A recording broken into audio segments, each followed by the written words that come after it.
Good morning, welcome to the Pink and Matchday vlog. I'm Connor Southwell, I hope you're well. As you can see, it's an absolutely outrageous time in the morning for a Saturday morning. The lights are on, but of course we are up at this time because Norwich City travelled to Newcastle today, to St James's Park, to a ground where they've lost 9 of their last 10 games. The last 2 have been pretty traumatic, to say the least. It was a 4-3 defeat in the Championship, and a 6-2 defeat for the Premier League. Of course, we have had to go up on the Saturday morning as opposed to our usual Friday night because of deadline day, which saw Ibrahim Amadou get his loan cut short. Sam McCallum joined Norwich City, a few development loans as well, but elsewhere quite quiet. Of course, I think the deal of the day was most definitely Odion Ighalo joining Manchester United on loan. What a move that is for him.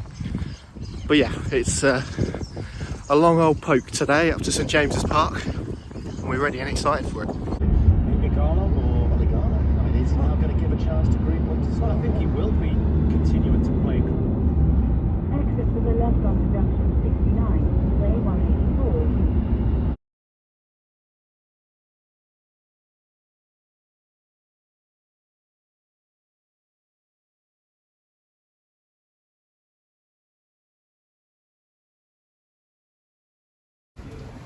Start to the left. Not too shabby, that is it? Holding the tears, mate, at your spiritual eyes.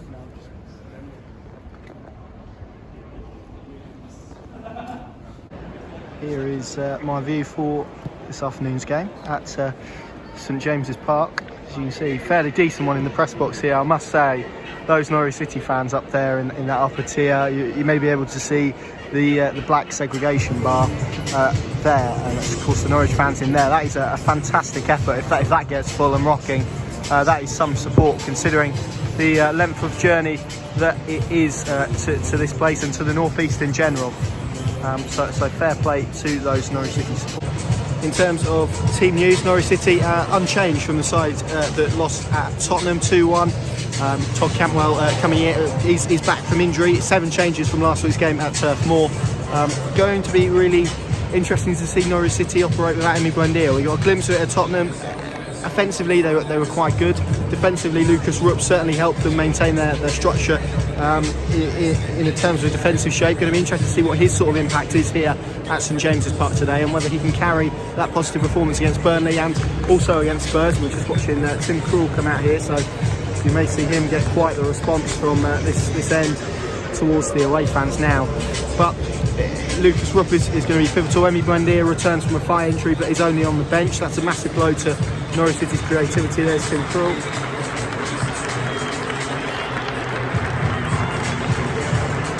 And you can hear the response there of the home punters towards him and all he contributes here. But yeah, Emi Buendia on the bench. Everyone knows his metrics. Everyone knows how influential he is to this Norwich City side. Timu Pukki is going to have to work without him today.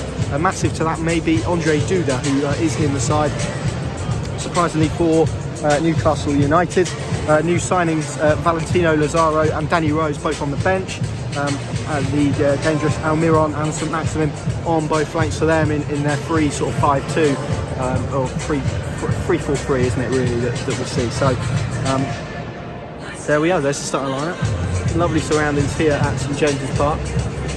Let's hope for Norwich City win today, because they've only drawn 1 in their last 9 here and the rest have been defeats. So not a good record. We're touching into Craven Cottage territory there, but fingers crossed for a more positive performance, and hopefully that can be married up with a result here today as well.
half time here at St James's Park at Norwich City. It's been an interesting game, perhaps lacked a little bit of quality, you could certainly argue.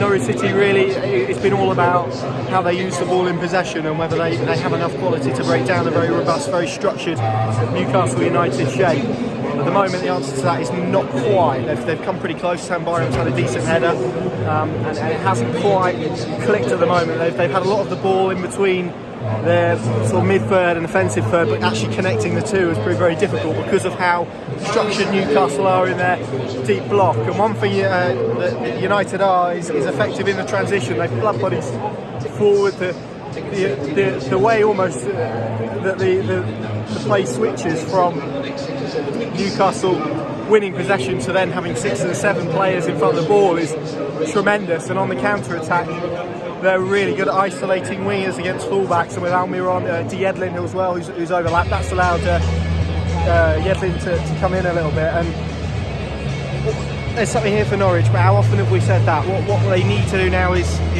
show a little bit of quality. Again, it's going to come down to their use of the ball, and we shall see what transpires in the second half. But points to be won here for Norwich, definitely. It's going to come down to whether or not they can use the ball in an effective manner, and in a manner that is enough to transpire that on, or convert that rather into clear-cut chances. Here at St James's Park is in 4 weeks' time on a Saturday, February the 29th, we'll be playing host to Burnley once again in good old-fashioned Saturday 3 o'clock kick-off. Tickets for this game will sell to members from this Monday, February the 3rd, followed by an online public sale from Thursday, February the 6th. Finally, the remaining tickets will go on generously in person by telephone on Thursday, February the 13th. Enjoy the remainder of the weekend. Have a safe journey home. We look forward to seeing you all fit and well at the Burnley game in a month's time. In the meantime, highlights of today's game coming up on the next show. Take care. Good night.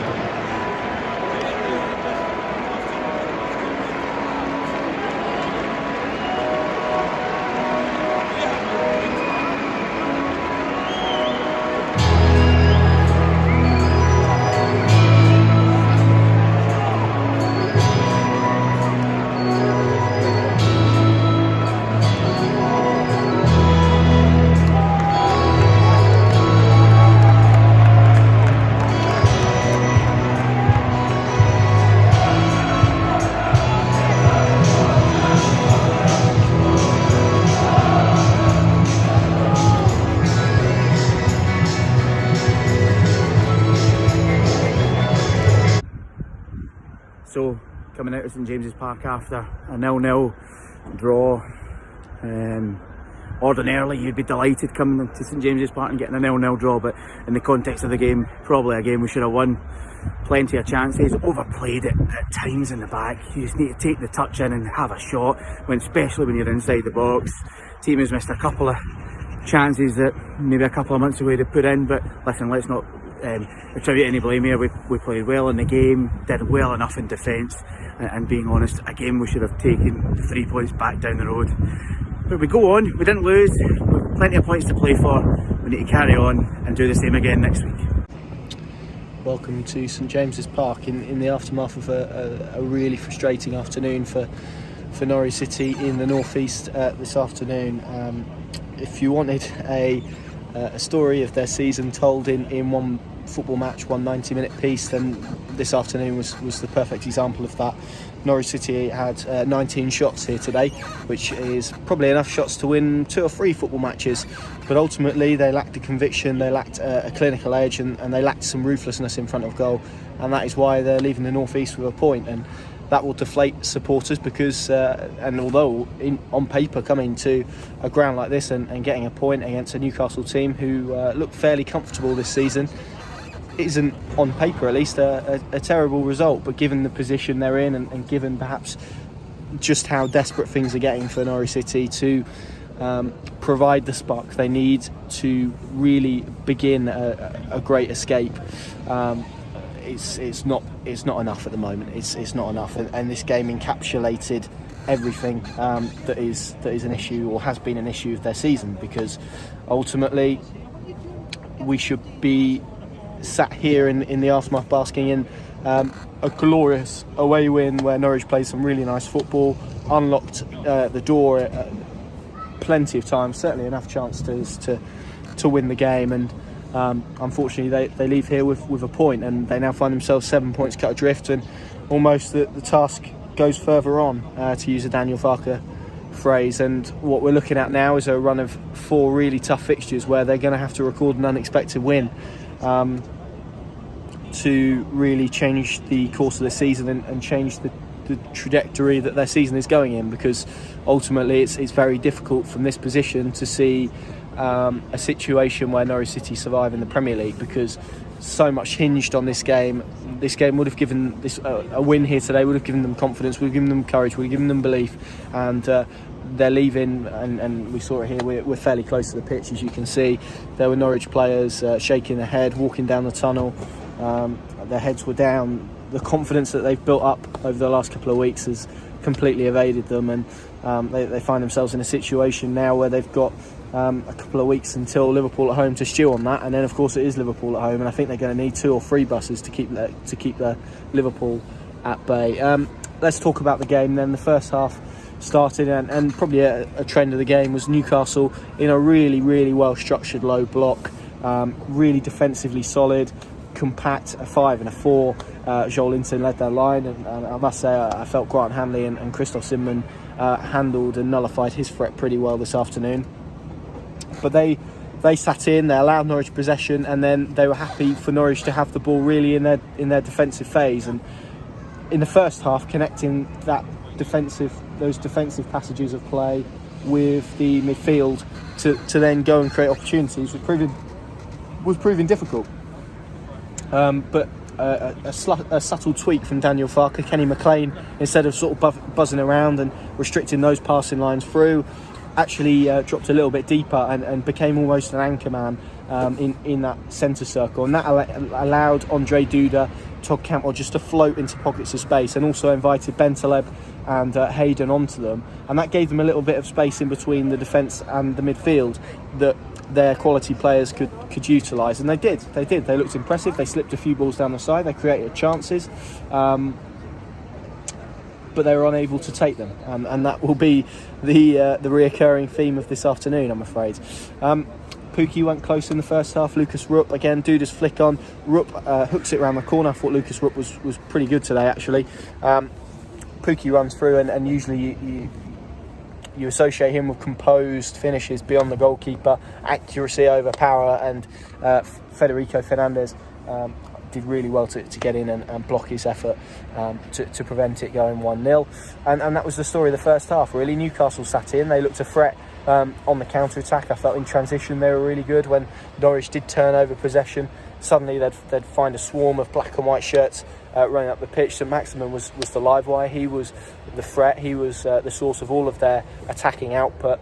Norwich City really struggled to live with him, as I think most teams in the Premier League will. He's quite raw, and perhaps his final decision and his final pass isn't great. He almost reminds me of where Adama Traore was last season. If he can actually harness that pace and how good he is in 1v1 situations at working a yard of space, and then match that with a bit of technical quality, then I think Newcastle have got some player on their hands. Slightly disappointed with Almiron. Didn't feel he offered the threat that all of the talk around him warranted, but again, I don't watch him week in, week out. It was only one performance today, but yeah, Newcastle good in the transition, threatening on the counter-attack mainly through St Maximin, and Norwich didn't really probably solidify the middle of the pitch as well as they would have liked, given how you stop a counter-attack essentially is to ensure that your middle is nice, or your structure in the middle of the pitch is nice and solid, force them out wide and force them to get crosses in the box. Norwich didn't really do that in that first half. The second half again followed in a similar vein. Norwich enjoyed possession. Newcastle looked to counter on a Norwich City turnover, on a Norwich City individual mistake, and they got joy. And again, they went close. They had chances. Teemu Pukki again slotted through.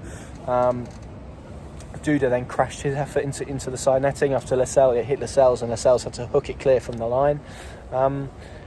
Hernandez as well was sent racing through in stoppage time, and just when you think just hit a shot across the goal, and you know, if it goes over the bar, it goes over the bar, but actually gets caught in two minds, turns back, tries to work the ball, and it gets cut out. And ultimately, look, this may seem harsh because it was a good Norwich City performance today. It was a good performance. They've kept a clean sheet. They haven't lost the game. I felt they defended well for the majority of the pitch. But once again, we come back to these what-if moments. And Norwich have had plenty of times after games this season where we found ourselves asking, what if? What if they'd have scored that goal? What if they would have cashed in on the pressure that they were putting onto their opponents? What if? What if?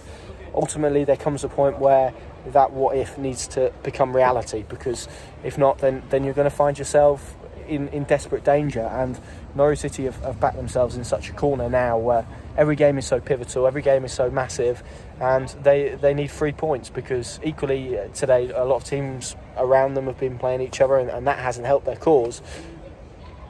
But they just need to, in these games in particular, these are where you need to grind out the 1-0, 2-0 wins. And I know Sheffield United play football completely differently, and we saw a little bit of the overlapping centre-back style that Chris Wilder's become synonymous with, actually, here deployed by Steve Bruce today. But these are the type of games that Norwich City really need to convert their chances and need to ensure that they do pick up points. Well, they have picked up a point, but they need to pick up a win when they play as well as they have, because performances since the start of December have actually, on the whole, been very positive in League and Cup. And momentum's such a massive part of football, and it does keep them ticking over, and it's obviously not over for them yet, but every step seems to see them stutter a little bit and seems to see them slip, and they can't keep affording to do that. Eventually you have to put one foot in front of the other and begin to stride, and that's the only way they're going to catch up with their competitors. And at the moment it's looking like a long stretch, because they lack the quality in front of goal, and they lack the quality because chance creation isn't an issue. We've seen that this season. It's not been an issue. But Emi Buendia, who I actually felt was quite poor when he came on today, but Norwich created enough chances here to win 2 football matches, as I said at the opening of this piece, and they haven't. And fundamentally, if you don't do that in enough games over the course of the season, then ultimately you find yourselves in one position and one position only, and that's the position they're in at the moment. And it's just a shame, because as I said, we've seen a Norwich side, and we're seeing a Norwich side implement a certain brand of football onto the Premier League with a level of effectiveness. They are close. They are close to being good enough. They more than matched this Newcastle team today. They were probably edged it. No, they definitely did edge it, actually, in terms of performance levels. They certainly had the better opportunities, the more clear-cut opportunities. But they can't keep affording to do that. And I find myself repeating what I've said in so many of these videos post-match on numerous occasions. And it's frustrating, and it is where Norwich City's faults have been this year. And as I said, ultimately that will see them end up back in the Championship come May, I fear. Look, they've got 4 games now for me to keep this miracle alive. If they get to Sheffield United away and the position is as bleak, then for me that probably is that.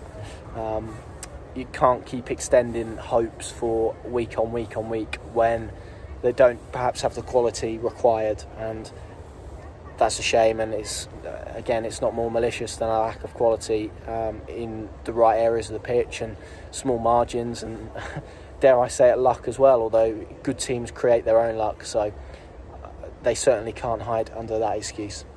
There you go. It's a fairly deflating match review to bring you today, but no doubt you understand, given the situation and given the performance today, because it was a highly frustrating performance, and it's a performance, like I say, that we should be talking about and getting excited about. Norwich City getting 3 points and finding a spark that could help kickstart an upturn in form, but that's not the case.